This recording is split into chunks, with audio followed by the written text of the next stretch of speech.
நட்சத்திர கனவுகள் அத்தியாயம் 75. வேலம்மாள் பாட்டியின் முகத்தில் அடித்தார் போன்று யோகமித்திரன் பேசுவான் என்பதை யாருமே எதிர்பார்க்கவில்லை.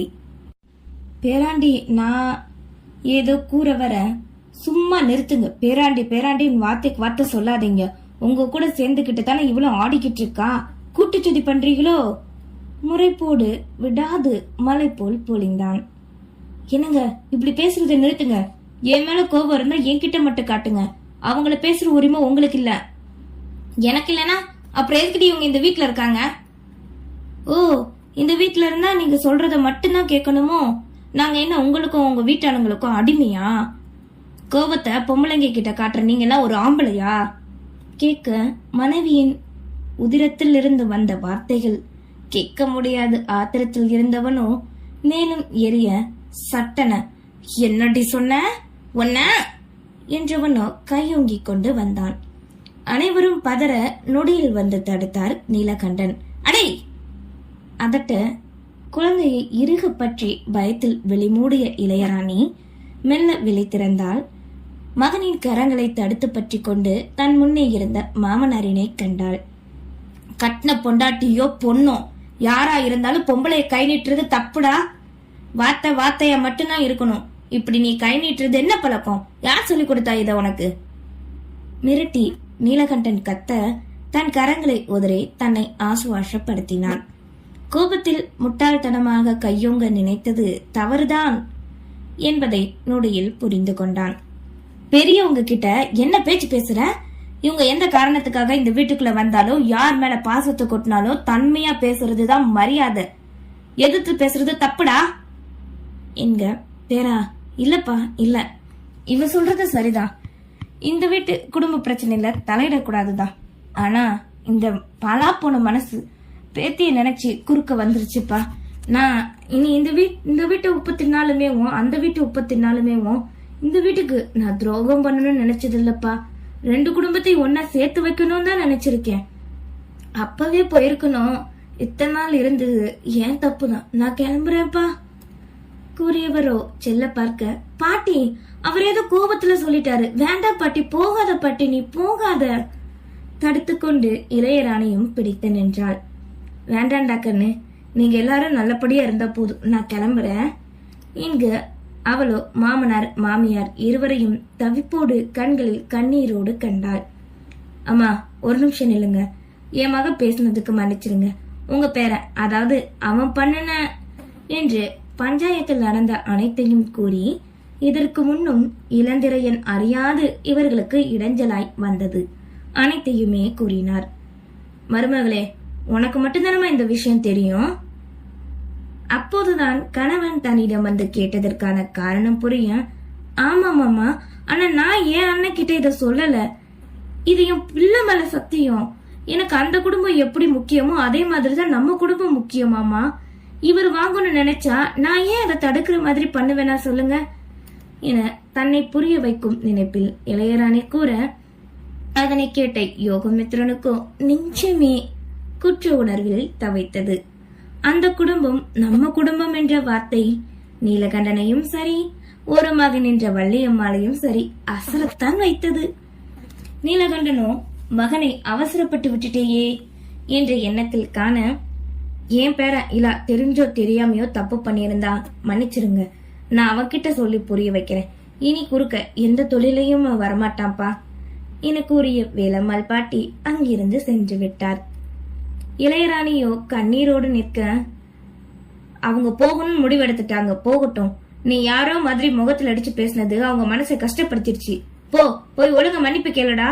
இன்னும் என்ன நின்னுகிட்டு இருக்க? நீலகண்டன் மகனை பார்த்து கத்தவே தலையாட்டி விட்டு நொடியில் வெளியேறினான். பின்னாலே அனைவரும் வர சிறிது நேரம் சென்று கையில் பையோடு வந்த பாட்டியின் முன்னே வந்து நின்றான்.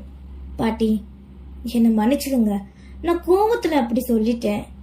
அவனின் கரங்களை பற்றி கொண்டு இறைஞ்சிதலோடு மன்னிப்பு வேண்ட, எனக்கு எல்லா பிள்ளைகளும் ஒண்ணுதான்ப்பா, கோபமெல்லாம் இல்ல. சண்டை இல்லாம என் பேத்திய மட்டும் பாத்துக்கோப்பா நல்லா. அவ இந்த வீட்டுக்குள்ள காலடி எடுத்து வைக்கும் போது ஒன்னு மட்டும்தான்ப்பா நம்பினா.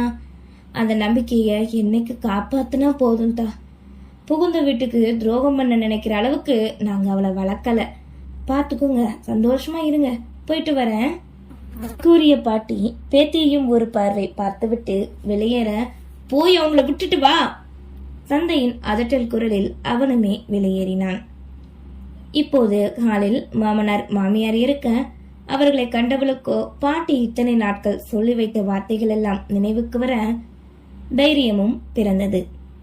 மௌனமோடு வேலம்மாள் பாட்டியை தன் மாமனார் வீட்டின் முன்னே வந்து நிறுத்த, தன் பையோடு இறங்கியவரோ, உள்ள வாப்பா இன்முகமாய் அழைக்க, இல்ல நீங்க போங்க பாட்டி, நான் வரல, என்னை மன்னிச்சிருங்க, அறியாம கோபத்துல பேசிட்டேன். தயக்கத்தோடு கூறவே அவனின் தலையை வருடி விட்டார். நெகிழ்ந்து போனவனோ காலில் விழுந்து பணிந்து விட்டு அங்கிருந்து செல்ல, உள்ளே நுழைந்த பாட்டியை எதிர்கொண்டார் விஷாலாட்சி. அம்மா, வாமா வா, என்ன பையோட வந்துட்ட? அங்க போன கடமை முடிஞ்சது, வந்துட்டேன். அந்த வீட்டுல இருக்க சங்கடமா இருக்குதா? ஏமா, யாரும் எதுவும் சொல்லல ஒண்ணு? அதெல்லாம் இல்ல, உன் மகளும் பேரனும் உன்னை கேட்டதா சொல்ல சொன்னாங்க. ஆமா, எங்க யாரையுமே காணும்? இனிதானம்மா எல்லாருமே வருவாங்க, எல்லாரும் வெளியில போயிருக்காங்க. நீ சாப்பிட்டியா? வா, வந்து முதல்ல சாப்பிடுமா. இளையா ஏன் எங்க யார்கிட்டையும் பேச மாட்டிக்கான் என கேட்டவாறு அன்னையை உபசரித்தார். இருள் சூழ போகும் நேரம் ஒவ்வொருத்தரும் வீட்டுக்குள் நுழைய, பாட்டி வந்ததை கண்டதும் நலம் விசாரித்தனர். அதித்தியின் உடல்நிலை பற்றி அக்கறையோடு பாட்டி விசாரிக்க, அவளும் பதில் கூறினாள். அனைவரும் துருவி துருவி கேட்டு பார்த்து ஒன்றும் கூறவில்லை. பின் உண்டுவிட்டு அவரவர் அறைக்கு செல்ல, பேரன் இளந்திரனை மட்டும் தனியாக அறைக்கு வருமாறு அழைத்தார். உடன் யாழ்மதியும் அவனை பிடித்து கொண்டு வந்துவிட, ஏண்டா ஒரு நிமிஷம் கூடவா உன் பொண்டாட்டியை விட்டு பிரிஞ்சிருக்க மாட்ட?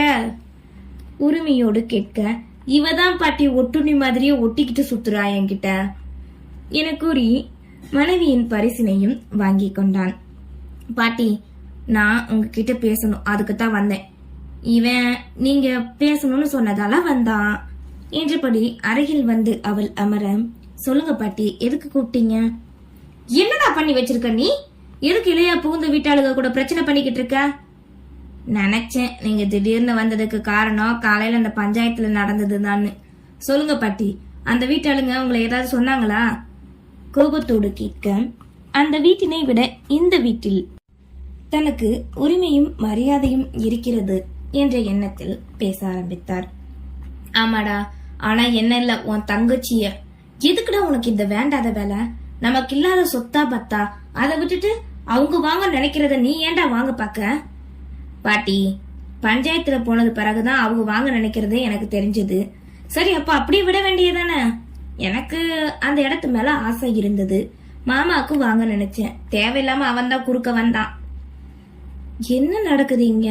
மதினி வீட்டுல என்ன பிரச்சனை? புரியாது அவர்கள் பேசுவதை கேட்டாள் யாழ்மதி. வேலம்மாள் பாட்டியோ நடந்த அனைத்தையும் கூறி, இளந்திரையன் அவனை அறியாது தொழிலுக்கு பிரச்சனை கொடுத்தது. இன்று கோபத்தில் இளையராணியை கத்தியது வரை மட்டும் கூறினார், தன்னை பேசியதை கூறவில்லை. வேண்டாம் என விட்டுவிட்டார்.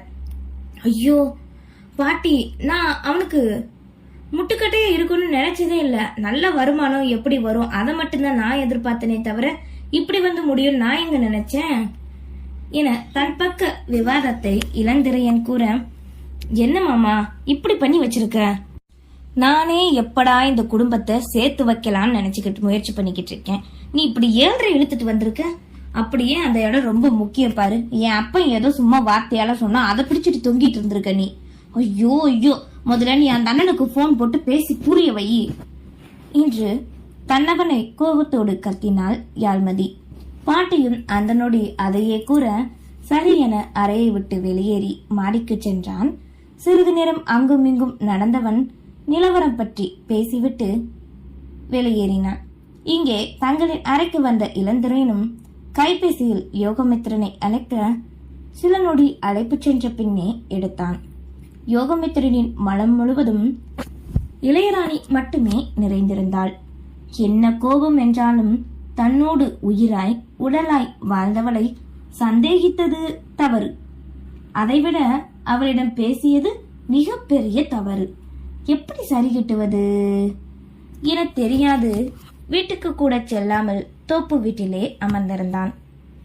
இளந்திரையனிடமிருந்து அழைப்பு வர தான் பாட்டியை தவறாக பேசியதால் அழைக்கிறான் என நினைத்து வருத்தமோடு எடுத்து ஹலோ என்றான். மாப்பிள, நான் உன் தொழிலுக்கு குறுக்க வரணும்னு நினைச்சதில்ல என்று தன் பக்க விளக்கத்தை கூறிக்கொண்டே போக கேட்டவனும் தன் தவறினை உணர்ந்து மன்னிப்பு வேண்டினான். பின் சிறிது நேரம் பேசிவிட்டு வைத்துவிட அசதியுற்ற நிலையில் இருந்த யோகமித்ரனுக்கு மறுபடியும் எப்படி மனைவியை எதிர்கொள்வது என்றுதான் தெரியவில்லை. இரவு 10 மணி போலே வீட்டுக்கு வந்தவனோ தன்னறைக்கு வர குழந்தைக்கு பசியாற்றிக் கொண்டிருந்த மனைவியை கண்டான். தன்னவன் வருகையை உணர்ந்ததும் அக்னி பார்வை ஒன்றை வீசிவிட்டு முகம் திருப்பிக் கொண்டு அமர்ந்துவிடவே தலையில் கை வைக்காத நிலையாக குற்ற உணர்வில் தத்தளித்தான். சிதறிய வார்த்தைகளை திரும்ப பெற முடியுமா என்ன? நன்றி.